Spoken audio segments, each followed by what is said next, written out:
Au 60e anniversaire de l'indépendance du Sénégal, nous allons vous proposer le portrait d'un acteur clé, Valdiodio Ndiaye. Nommé ministre de l'Intérieur du Sénégal le 18 mai 1957 et de la Fédération du Mali, il avait prononcé un discours mémorable le 26 août 1958 à la veille du référendum.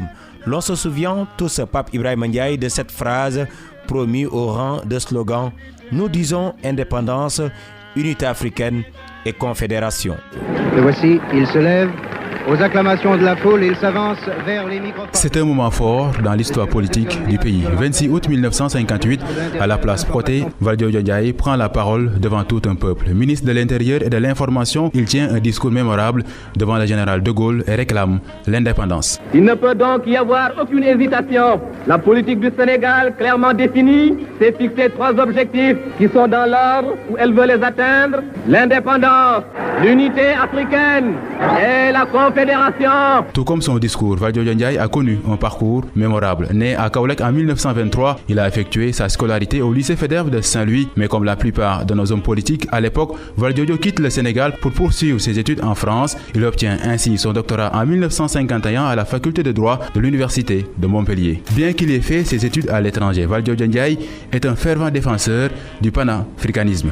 L'indépendance est un préalable. Elle n'est pas une fin en soi. Elle n'est pas un idéal en elle-même, mais pour ce qu'elle rend possible. Elle ne véhicule pas une volonté de sécession. Elle ne recèle aucune intention d'isolement ni de repliement sur soi. Nous disons indépendance et nous disons ensuite unité africaine. Mais son parcours, tout comme sa vie, va basculer. En 1962, Mamadou Dia et lui sont accusés de tentative de coup d'État par le régime de Léopold Sédar Senghor. Condamné à 20 ans de prison ferme, en 1963, Valdiodio Ndiaye est finalement libéré après 12 ans passés derrière les barreaux. Il tente de reprendre sa vie et recommence sa carrière d'avocat, mais l'homme politique décède en 1984 et comme un symbole, Valdiodio Ndiaye est inhumé à Kaolack, sa ville natale, une ville dont il fut le maire pendant longtemps. L'indépendance.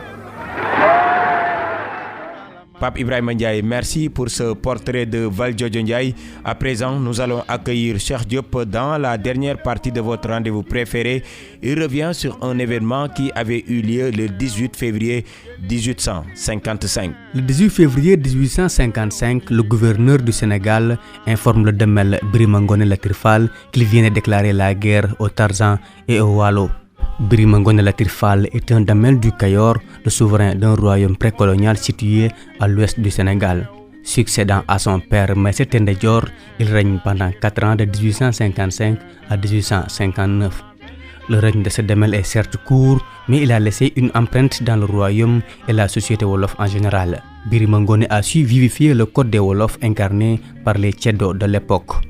Le code est fondé sur le sens de l'honneur, le respect de sa parole et la bravoure est similaire à celle des samouraïs. Cet esprit noble s'interdit la lâcheté, le mensonge et la trahison et Birima en a donné l'exemple. Le damel Birima Ngoné Latyr Fall a la particularité d'avoir régné sur le Kayor avant son père Mokodou Koumba, ce qui est bizarre car jamais dans le royaume cela ne s'était produit. Il porte le nom de son grand-père paternel, le damel Birima Fatma Thioub, qui a régné de 1809 à 1832.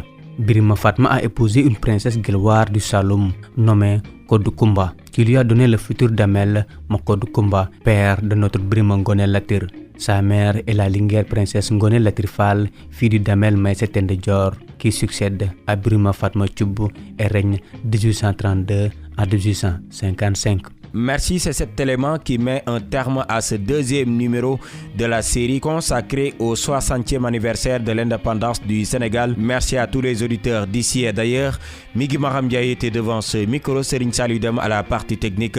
Rendez-vous demain pour un nouveau numéro. Mais d'ici là, restez fidèles au programme d'e-radio, la radio d'ici.